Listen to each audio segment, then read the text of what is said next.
I'm going to make a quick request. I just would love it if people would move. Well, it would be like the Baptist church. That might be a thing. Good morning, Jonas. Jonas is moving up. Brave soul. I'm Jade.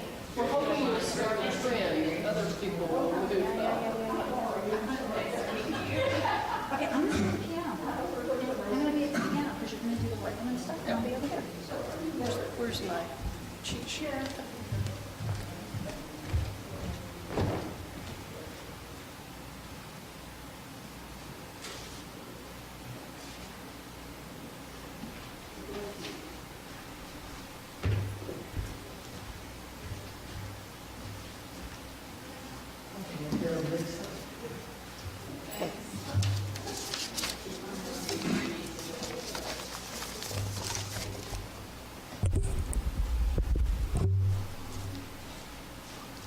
Well, good morning.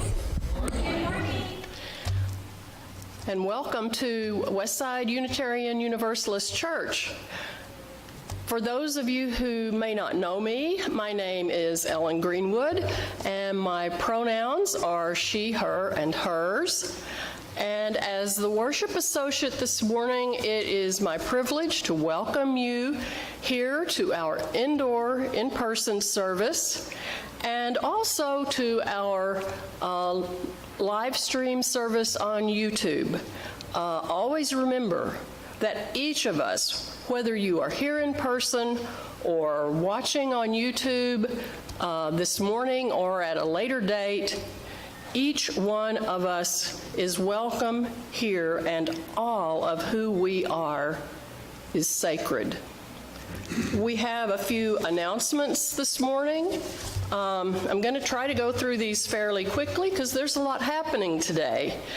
First of all, after the service, don't go away. There's more to come. You are invited to join the Legacy Campaign Committee in helping us reduce Westside's mortgage burden. You possibly have some questions about that, and we might have some answers. We'll try. So we're going to have a brief time to present the plan to you after this, it's actually going to be before we extinguish our chalice, so right at the end of our service, and then have a time for some questions and answers, and then we're going to have a picnic lunch out on the playground. So I hope everyone will stay. We've got plenty of food, and it's been a long time since we've had a meal together, so I think that will be wonderful. And then also, after the service, we're having a family fun kids event, and that promises to be fun for all of us kids of all ages, so stay for that. And then at 1:30, following all this, we will have the memorial service for our longtime member and president of our Board of Trustees, Carol T. Coffey. I'm going to go through the rest of these announcements just very briefly and mention a few things and dates. There will be a special Mabon celebration Wednesday, September 21st at 6:30 here at the church, outdoors. And then the next Earth Church East Tennessee meeting will be September 25th at 3 p.m. And don't forget our fall auction. It is set for October 15th, outdoors here at Westside. So if you haven't already started thinking of what you may donate or some services you might be able to offer, outings or anything of that sort, be thinking about those and thinking of some things you can offer for that. And just come to the auction. It's always fun. It's a party. Be sure and check our newsletter for information about our ongoing religious exploration groups. We have one that meets on Wednesday night at 6:30 that is primarily theological, and one that meets on Thursday night where we just discuss all kinds of things, also at 6:30. And you can find more information and the Zoom links for those in our newsletter. And then the book club will be meeting September 24th. We're going to discuss a fun, light book called Very Valentine by Adriana Trigiani, because we are also attempting to read the Satanic Verses for our next meeting in November. Are there any other announcements?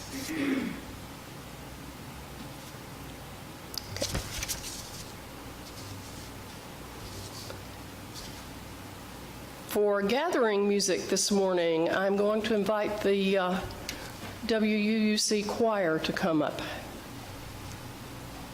Hopefully before too long we can all sing together, but so far we're not there yet.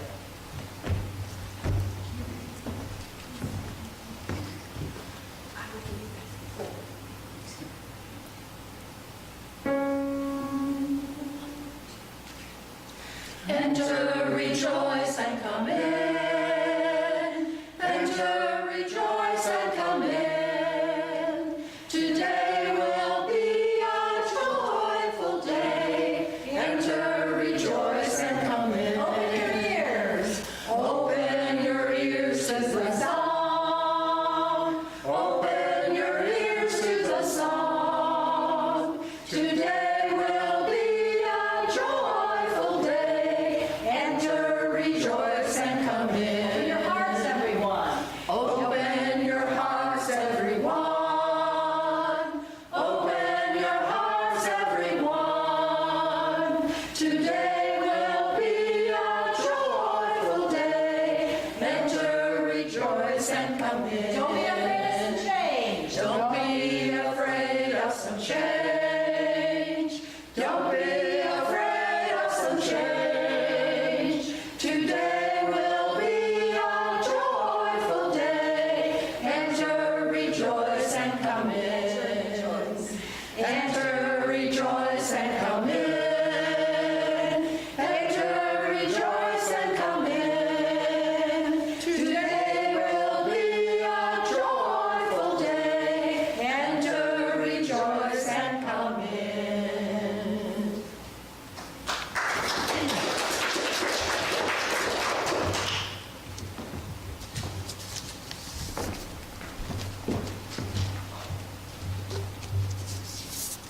Good morning, everyone. Ellen and I are going to move this microphone up and down through this surface. I could just get a stool. We could get a stool, but that's okay. So good morning, everyone. Welcome. If I have not met you yet, I am the Reverend Carol Badeau. I am privileged to serve here as minister, and my pronouns are she, her, and hers. Today, we're going to be talking about being together and home and the ideas of home, what it means to be in a place where we feel like we belong. Typically, for some of you who haven't been here before, one of the things we do at the beginning of our services is we invite a Himalayan or Tibetan bowl to sound.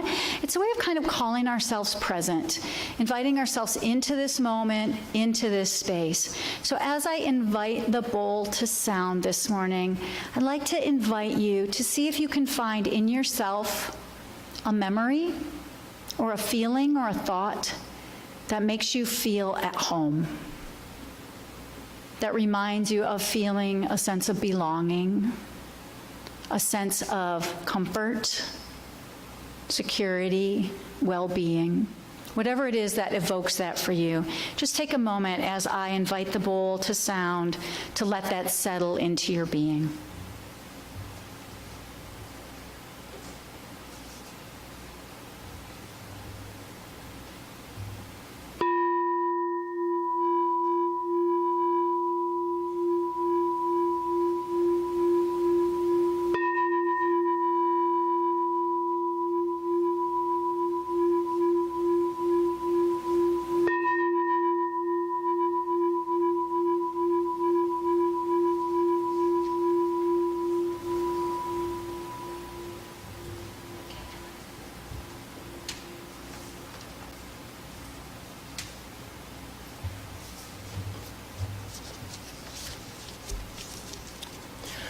Well, when I think of home, in terms of a home church or a home congregation, I think of community. And so for the chalice lighting this morning, I have chosen words from Starhawk that are entitled, "Community Means Strength." We are all longing to go home to some place we have never been, a place half remembered and half envisioned we can only catch glimpses of from time to time. Community. Somewhere there are people to whom we can speak with passion without having the words catch in our throats. Somewhere a circle of hands will open to receive us. Eyes will light up as we enter. Voices will celebrate with us whenever we come into our own power. Community means strength that joins our strength to do the work that needs to be done. Arms to hold us when we falter, a circle of healing, a circle of friends, someplace where we can be free.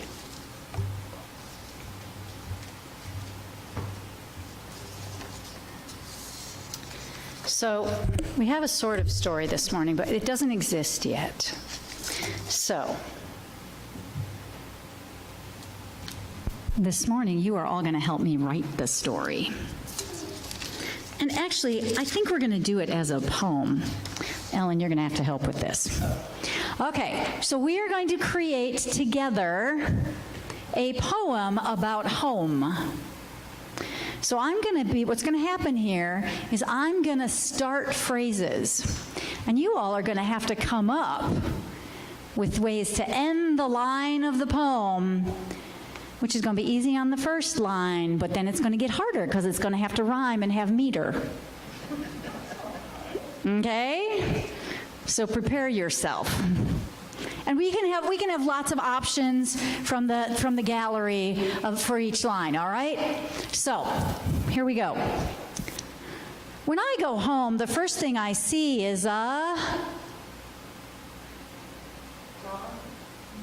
doesn't rhyme. Keep going. A dog doing what? Maria's tree.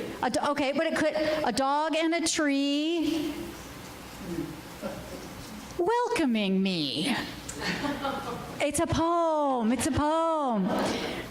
When I go home, the first thing I see, we've got a dog and a tree welcoming me. When I go inside, I feel, it's got to go da-da-da. When I go inside, I feel warm and safe. Warm and safe. Thank you, Linda. Excellent. We're catching on. When I go inside, I feel warm and safe. And my favorite place is the fireplace. Lovely. Okay. We're doing good. Okay. I like it because I like it because They know me.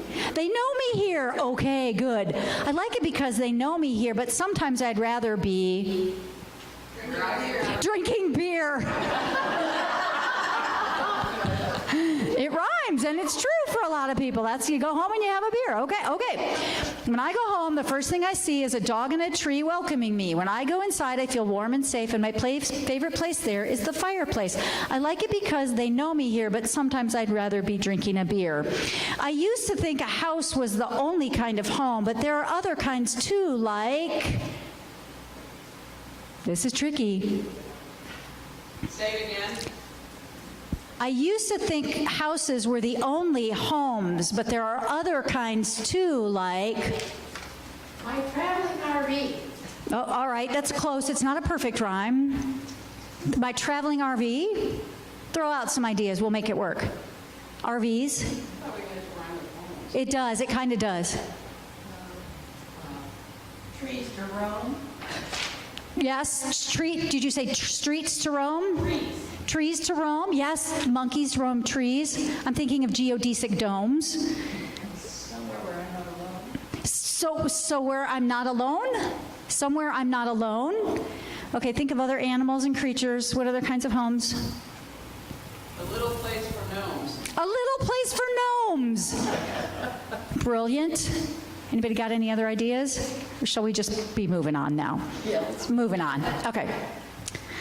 For some people, homes are made of glass. Okay. But for others, a home is what? A place to put your. Oh, it's such a you poem. Okay. Let's see if we can find one that's not quite that. We're rhyming with glass. You can do a half rhyme here, or something that ends in ST would work. For some people, homes are made of glass, but for others, a home is memories of the past. Woohoo! All right. If I could have anything I wanted or pleased, I'd ask for a home That fit the bee's knees. that fit the bee's knees. Okay, what was yours, Morgan? Just like these. Just like these. Okay, give yourselves a round of applause. Little bit of right brain functioning first thing in the morning. Okay, thank you. Good job. Good job. All right. Ellen, would you like to introduce the offering Oh, I would. for us?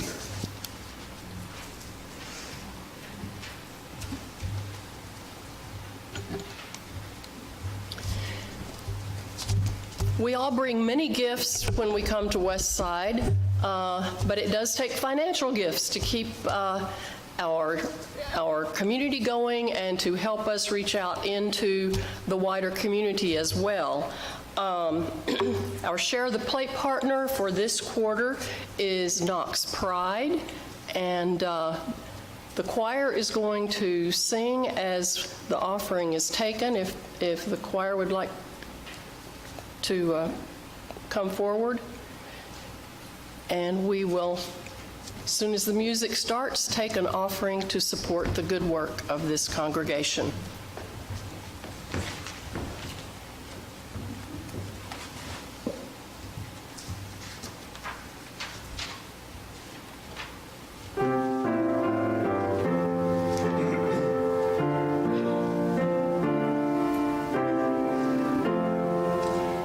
May nothing evil cross this door, and may your fortune never bright.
So as our little exercise showed us, thinking about, well, and rhyming about home is a little bit of a challenge. There are lots and lots and lots of ways to define homes. Today, we're going to be talking about what it means to be at home, to think about home, to define home for ourselves, and to define it as a community. So a few weeks ago, I took a trip to Michigan, which is where my parents live and where I grew up, and all my brothers are there also. When I go to Michigan, I generally actually stay in my parents' house. It's like living back at home when I was 16 again. And I have the privilege of being able to revisit my actual childhood home. That isn't true for a lot of people. I also have the luxury, it's an incredible luxury, I have friends who have a cottage on the shores of Lake Michigan, and I'm able to go and spend time with them there. So I get to go home in a very physical way. This reminds me of stages of my life, people I've known, experiences I've had. The kitchen drawers still have pot holders and pencils and measuring cups and spoons in all the same places they were in 50 years ago. My mom still uses the same bowl she did when we made cookies together. My dad still takes care of his lawn with the same sort of extremism that he did when I was a kid, right? And of course, many things have changed, but there is a sense there that some things remain constant. So when I say I'm going home to Michigan, I don't really mean the house so much as I mean the place, the essence of the place, and, well, the actual geographic state as much. I have a friend who I met only a year or so ago who currently lives in Pennsylvania, and her home is in northern Michigan. And sometimes we compare stories about what it's like to go home, even though she grew up in a completely different town than I did. We have these same emotional connections to seeing the Lake Michigan for the first time as you head towards it on the road, and the color of light that happens there as it comes through the trees in autumn, and the feeling of the place that's really unmistakable. Home means more than just the house or the building. It means the feeling of Michigan for me, means the feeling of positive and sometimes not so positive associations and memories. It means relationships and also parts of myself that I sort of remember when I'm there. When I was visiting a couple of weeks ago, at one point I made some comment about going home to Tennessee. And I made this comment within just like a few minutes of making another comment about being at home in Michigan. And my mom looked at me and said something like, "Not quite sure where home is?" And it was interesting. I laughed and I replied that for me, I've for many years in my life had a split in where home was because I lived far from Michigan. So I lived in California for over 20 years, and there was living in California and going home to Michigan. There was living, when I moved here, living in Tennessee and going home to California. And then there was living in Tennessee and going home to Michigan. And there's going to Michigan and coming home to Tennessee.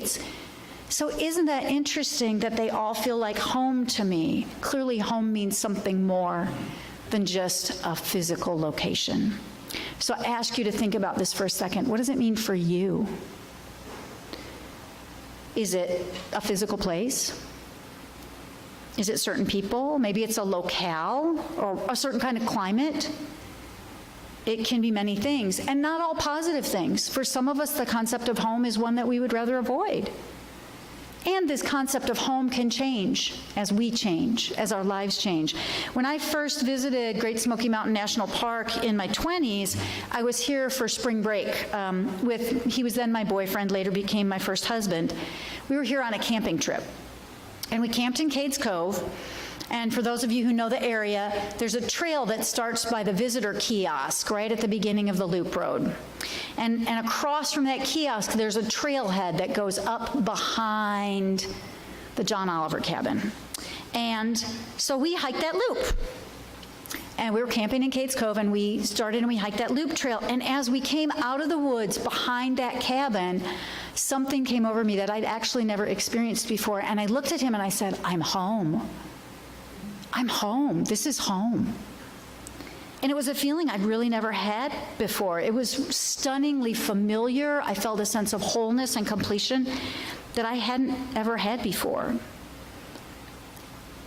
That was a fleeting moment. And then shortly after that, we moved to California. I lived in California for over 20 years. And I still feel utterly at home in the Smoky Mountains. There is something about that place that feels just right to me. And in California, I was at home in a different way, but I still felt this sense of home here. So now, I get that feeling in different places than I did when I was in my 20s. When I was in my 20s, I didn't feel that way about the house I grew up in. I did not feel that way about my hometown. But now I do. It changes. Now I have an ability to appreciate and find in myself that feeling of belonging that I didn't have when I was 18, living in my parents' house. So somehow part of it is being carried within me. Home can bring up unpleasant associations for us. We can think of home as a place we want to be away from, or, Yetta said one of the expressions, sometimes I'd rather just have a beer than think about home, right? Sometimes home brings up things that we want to get away from, or that we want to do something different with, right? It might be a place in our minds where we don't belong. But the feeling of being at home is a feeling of belonging. It's a feeling of being seen and known and valued. So coming home, being at home, is something inside ourselves. Now that can happen in a building. It can happen outdoors. It can happen alone or with other people. It can happen when we're still, or it can happen when we're active. It might be a feeling that develops slowly over time. It might be one that's elusive for us. It might appear suddenly and fleetingly. It might happen with biological family or with chosen family. So it can be a lot of different things, but I would argue that it's something we all want. The first principle of Unitarian Universalism is we affirm the inherent worth and dignity of every person. And sometimes that feeling, I have value, I belong, I matter, I am seen, I am known, sometimes that's a little elusive. When we feel that, though, we feel at home. So how do we cultivate that? How do we create that for ourselves and each other? For a long time, there's been a certain resistance, even outright rejection, of talking about church or religious or faith communities in the language of home. There's a reason for that. This thinking makes a fair amount of sense, which says that if we think of our community here as a home or a family, we will be exclusionary. We will close our doors and look inward towards ourselves. We run the risk of making people who aren't already in the family feel left out or unwelcome. And there's a reasonable amount of truth to that. That can happen. Sometimes home can be a place to shut the world out and hide, a place to retreat rather than engage, a place to hunker down rather than reach out. Sometimes that's necessary, but if it's all we do, that's a problem. So churches, for many years, it has been sort of the ruling ideological sort of norm to say, let's not talk about churches as home, because then we're going to be exclusionary. But I think there's a way we can think about it. Churches need to be a particular kind of home, but a broader version of home. So the house I grew up in was a home that was very welcoming to people in need. So there were different ways that my house, where I grew up with my parents, met the needs of the community. One of the primary needs that my house and my family met in the community was the need for an endless stream of chocolate chip cookies. I and my mother baked about 6 or 7 dozen chocolate chip cookies every Saturday morning. It was a religious experience. We had to do it. Because every teenager in the neighborhood knew that they could walk through the back door at any time and come in and get a cookie. And to this day, I will tell you that I was home, this was probably last summer, a man that I grew up with, he's like 52, no, he's older than that now. Now he's probably like 58. I was there, and one day, a car pulled in the driveway, and up the back steps walked Jim.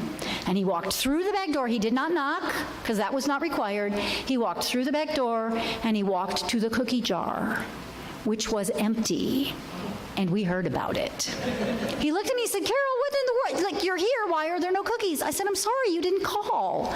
But that was a way of welcome. It was an invitation, right? But that was really just the most sort of fun way we welcomed people in. There were other community needs that happened in my family's home. Boy Scouts and Girl Scouts gathered around the kitchen table to make terraria and decoupage Christmas cards. Remember those? Creative problem-solving teams from the middle school would gather in the garage to build balsa wood constructions. And even more important, friends who were in crisis would live with us, sometimes for a summer, sometimes longer. Teen girls who were dealing with unexpected pregnancies would face their parents in my parents' kitchen, around the kitchen table. Our home wasn't a place just for us. It was a place for anyone who needed the safety of home. And I believe that communities like this one can be that kind of a home, that kind of a place. It's important to make our space and our gatherings places where anyone can feel at home. A good home should have a few important qualities. It should give shelter in a storm, like the song we just sang. And that storm might be a health challenge, it might be a relationship crisis, it might be a financial setback. A home should provide nourishment in the form of words and resources and, yes, food, absolutely. It should provide comfort and a sense of safety, perhaps from physical pain, but also from emotional stress or the weariness of dealing with the world. It should affirm us for being ourselves and encourage us to express our gifts fully and freely. For many people, the home that they lived in didn't do that, so they seek other kinds of home where they can feel fully affirmed and free to express themselves. A good home is a place where we know that healthy conflict is okay because we trust each other. It's a place where honesty is of the utmost importance and respect is absolutely required. It's a place where we are welcoming to any who enter, but we have a clear sense of our boundaries and acceptable behavior when we are together. Healthy homes are places where the us is bigger than just those who abide in the walls of the building at all times. A thriving home is one that welcomes in the stranger and allows a place of our own to become a place of your own, too. Healthy homes challenge us while they're embracing us. They encourage growth while also allowing spaces for rest. And most of all, they help us to find that inner feeling of home, that feeling of coming home to our true selves that everyone is seeking, no matter where we are, physically or in our life journey. A healthy congregational home is a place where those who enter are reaffirmed in their own inner sense of home, where coming together makes us feel, yes, I belong to myself, and other people share that feeling of accepting me, honoring me, valuing me. So we need to remember, every time we walk into a building like this one, where people are gathered, every time we sign into a Zoom meeting for Westside or have lunch with other people that we consider our friends or our community, or we talk to someone about such a community, we aren't just receiving and going into home, we're actually creating it. We're creating it for ourselves and we're creating it for others. This particular house, this particular building, is the center of a home constructed by hands that were really trying to make a home for hearts and minds and spirits. It was built not just of the building materials, but also of words and deeds and hopes and memories. And all of those things are designed to create a safe space, a sanctuary, where both growth, challenge, encouragement, and also comfort can happen, where there's a balance of change and tradition, where we hold a sense of the familiar and the encouraging safety, and also the willingness to see newness and growth. So, our challenge is to think about how much do we feel home in ourselves? That's the first question for you to take. This is your homework. Your homework. Your homework. How at home do you feel with yourself? How at home do you feel with yourself? And what would you need to feel more at home with yourself? That's question number one. And question number two is, how able are we to spread that feeling and encourage that feeling and share that feeling with others? How much capacity do we feel like we have to sit with another person or a group of people and invite them to become at home with themselves in our company? In my perspective, that's really the purpose of a community like this. So this place has been at the center of a lot of homemaking for a really long time. Even before this building, there was homemaking happening around this community. In a world with so much insecurity about finding safe places physically and emotionally to abide, to have the sort of space we have to gather in is truly, truly a privilege. We are really fortunate. And we have to first just be grateful to every single person, every single act, every single spirit that made that possible for us. And today, we're thinking about how we're going to keep that going. How are we going to create a home that welcomes in people who want to find that sense of at home in the future? So the next thing we're going to do is we're going to let the legacy team talk about some things we're doing right now to try to make that happen in the world, to keep this a place that's home for many people. So Ann, are you first? Ann, come on up.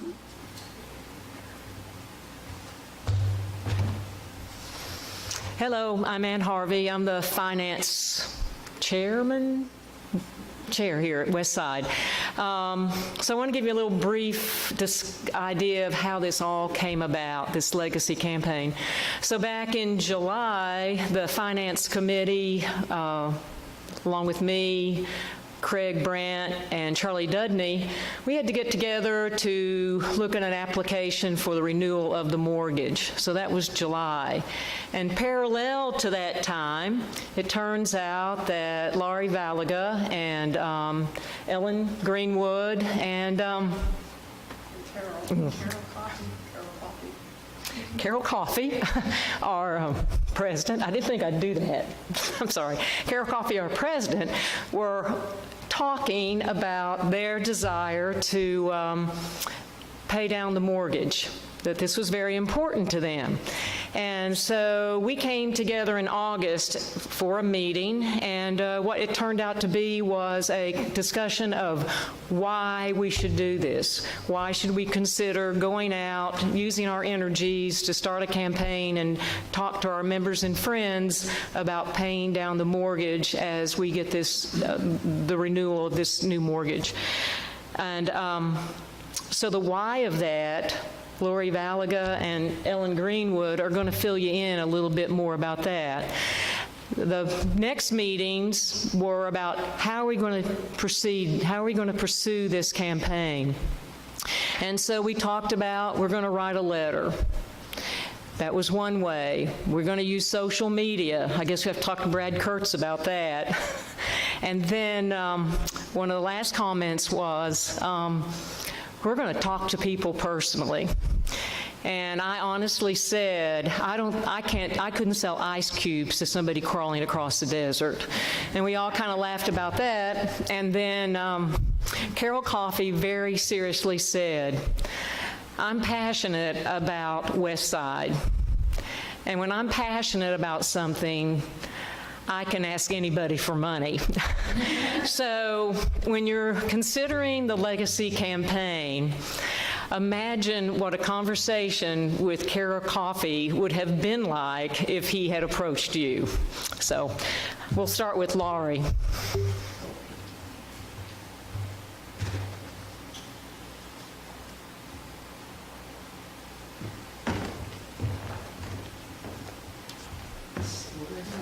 That's about right.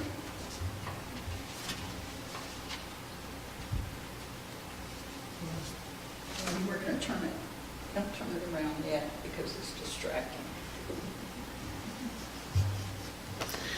Hi, I'm Laurie Volligat. My pronouns are she and her, and I'm going to talk to you today about some of the financial points that we decided were important to this campaign.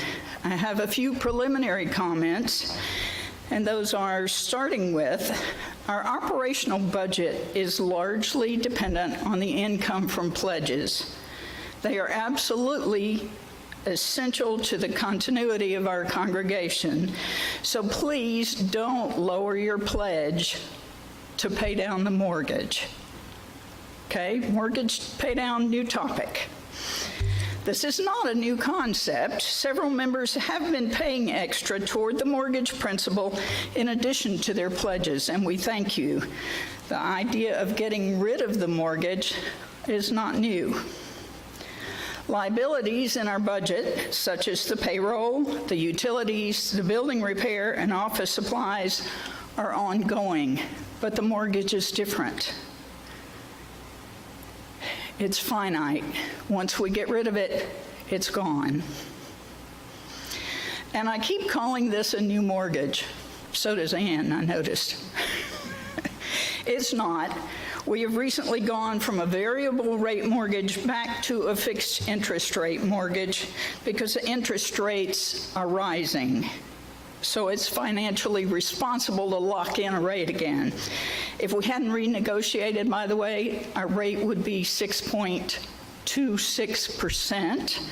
And since we renegotiated, we've got 5.25% for the next 5 years. It will take us 11 years to pay off the mortgage at the rate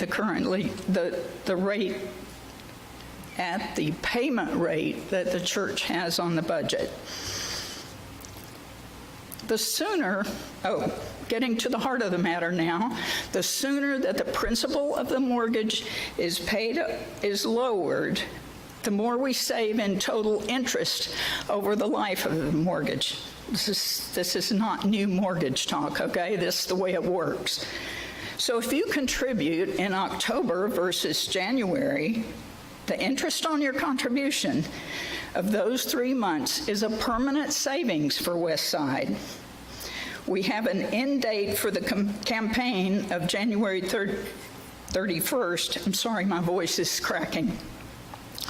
And I didn't bring water up. But that's January 31st, 2023, for those who would like to use their retirement funds but don't want to withdraw until the end of the year. All right, so I did a chart. I can get it for you. Back to high school days, okay? Grab the hand mic. That's okay. I'm just going to show parts of it and go back to the mic. So we've started down here, and it progresses upward. Thank you. And you'll notice that the beginning mortgage balance at the bottom is $82,049. There are no donations. That was August 22.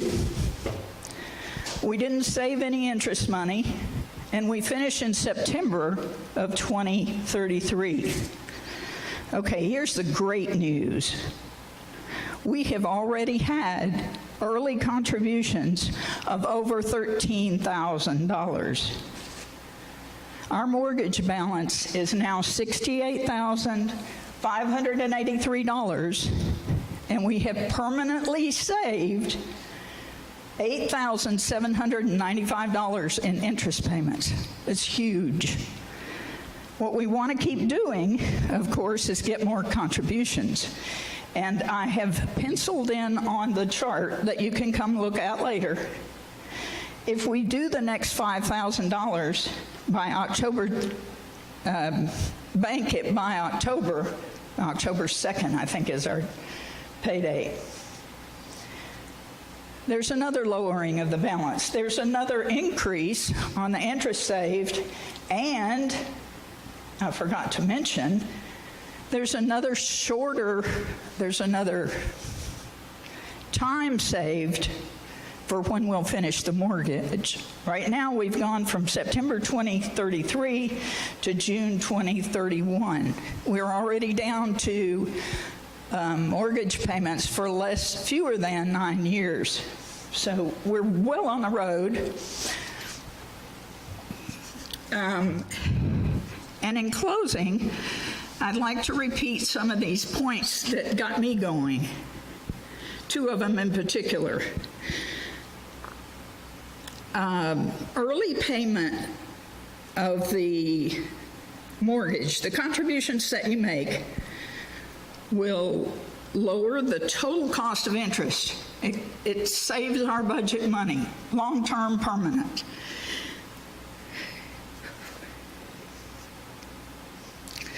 We also are looking at affecting the future of West Side, making it more secure, making it work even if we don't quite have the money coming in that's right now. Thank you, Ann. And that happens with each of these contributions. So Bob and I decided to contribute, and I decided to work on this campaign because the effects are long-term, and some of the effects are permanent money for us. I hope you'll join us. Ellen's going to talk a little more about... Did Craig have something? No. Unless, Craig, did I miss anything? No. Okay. Ellen's got a few more points. Shall I leave the chart up or not? Sure. Okay, it's not in your way. Okay. Yeah. Yeah. I love the chart because it helps me see visually how this can affect our financial well-being. But I will not talk about money and numbers and how mortgages work because I would get it all wrong. I would be speaking a language I do not know. So I'm going to say just a few things about the name of our campaign. We're calling it a legacy campaign because we have been left a legacy by the folks who started West Side and have kept it going over the years. Much of that legacy is many of the qualities that Carol talked about this morning that home can mean. Community, belonging, things that have nothing to do with a physical building, but are what it means to be a congregation or to be a church. But we are also very fortunate because part of the legacy we have been left is the building also. And as Craig has pointed out frequently when we've met, and I think others of us have mentioned this also, this building provides so much more than just a place to have a Sunday service. We offer this building to other community groups who probably would have a very difficult time finding a place to meet if we were not here. There is a Hindu group who meets here regularly. They pack this building. And they pay us rent, too, which is wonderful. But I think we do provide something for them by being here. In the past, we have had Girl Scouts who have met here. We at one time had someone giving piano lessons here. We have in the past, and we hope that we will start again next year, provide shelter for families who are experiencing homelessness through Family Promise. If nothing else, if this building provides a roof over a child's head for a few weeks out of the year, that means an awful lot to me. We've had all kinds of other groups who meet here. We have our VITA income tax folks who are here using this building and reaching out to the community to offer an invaluable service. So it's a legacy that we need to keep going, and that's what we're trying to do. So we're calling it a legacy campaign, and with that in mind too, most of you are probably aware that in our back hall, back in the RE, on one wall, there is a mural of a tree, a large spreading tree with lots of leaves and various animals taking shelter on that tree. And some of those leaves and some of those animals have names attached to them. Now, if you're relatively new to West Side, you may think, well, what in the heck is that? And why are those names on there? The tree has a title on it, and it's called something like the Children's Heritage Tree. Well, we're going to expand the meaning of that to it can still be a children's legacy tree. Originally, the folks who got their names on those leaves and on the animals made contributions to our children's religious education program. Well, we can't have a children's religious education program or any other kind of program if we don't have a church, if we don't have a congregation, and it's nice that we are a congregation with a building to do these things in too. So we're going to keep it going by adding to that legacy and trying to provide a legacy yet to come for West Side. So anyone who makes a donation of any size, we're not setting amounts to this because we value all gifts, and we know that each of us is probably in a slightly different place when it comes to what we would be able to give to a campaign such as this. But any gift whatsoever will be acknowledged by putting a name on a leaf, and we will call them legacy leaves. We were talking about that this morning. Our obvious thought was, well, that would be the name of the donor. I think we could also put the name of someone else whom you would like to honor on that leaf. You just have to let us know. So that's how we will acknowledge each gift that is given. And I think that's it. Do we have, are you thinking of questions? Questions? Questions? Anybody have questions about that? Barry does. Okay.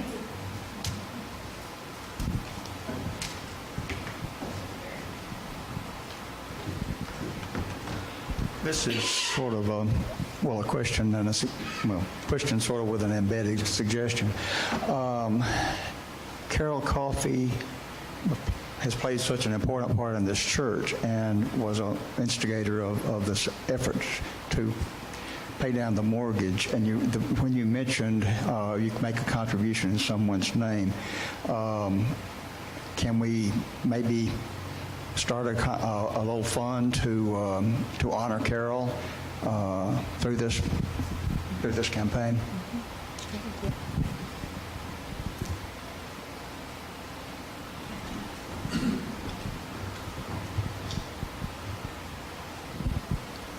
I'll just make some comments. A couple of weeks ago, I talked about my journey that led me here, and one of the stops along the way was we lived for 2 years in Lafayette, Louisiana, where I was in the physics department there at University of Southwestern Louisiana. That area, the big economic booster there was the oil companies. And during times of where the oil companies were doing well, the population would rise, the population of the Unitarian Fellowship would rise, and then when the oil business was depressed, the number would fall. And I was there, or our family was there, during a time of kind of a depression of the economics. And the fellowship owned a house that had been renovated that had been purchased during the good times. And now this was the difficult times, and there were about 7 people who met there and kept things going. But basically they were able to do it because they had no mortgage. They had minimal expenses. Now, after we left, I heard that things improved and the fellowship was back up in attendance and everything. But it was able to survive because there was no mortgage that required, ongoing payments. So if you think of it, there have been times when people here have complained that the church was failing because they couldn't get enough contributions.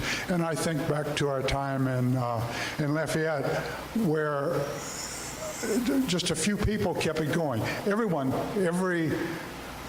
Took turns in providing the service. They had an old ditto machine, the kind you crank, and I started a newsletter that I was sending out. But all of this was possible because of what had been done previously.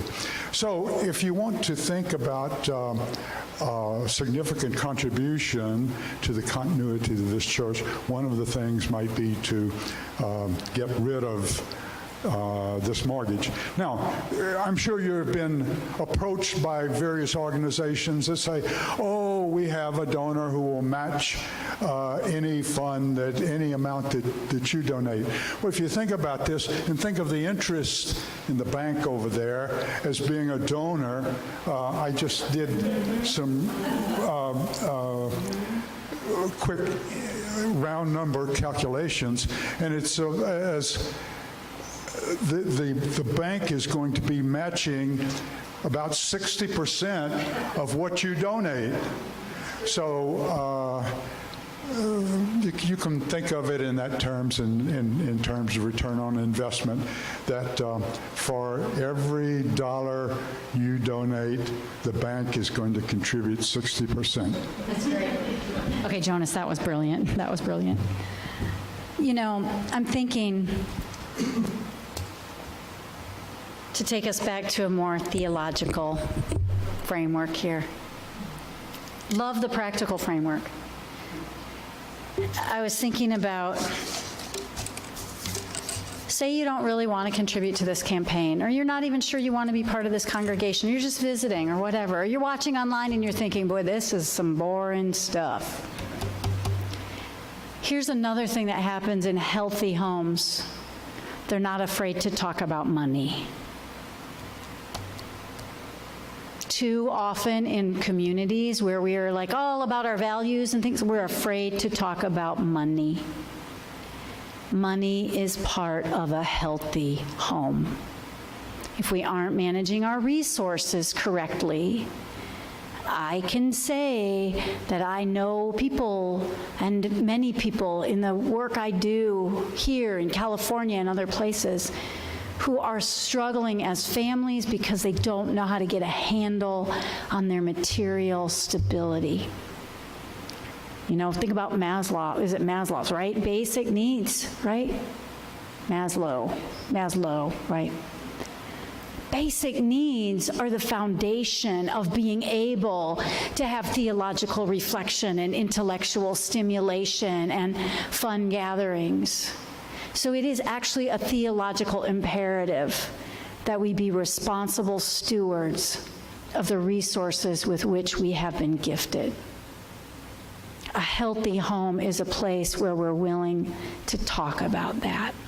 And Jonas's comparison is really important. I'm thinking about homes grow and shrink. How many people are in the house grows and shrink? My parents were probably kind of sad when we all left. I have 3 brothers. We all left and went away. And then they got kind of used to the empty house. They were kind of liking that there weren't very many people there. And now suddenly, I know I was visiting for 3 weeks. And my brother was visiting, so the house was pretty full, and my mom had a little bit of a look of dismay on her face a few times, like, you're gonna do what in my kitchen? You're gonna, right? The number of people in the building changes as the needs of the family or community change. But the point is that it is a space, a sanctuary, a container which is available to accommodate those changes. I've heard stories about this place when there were only 7 or 8 people in the building.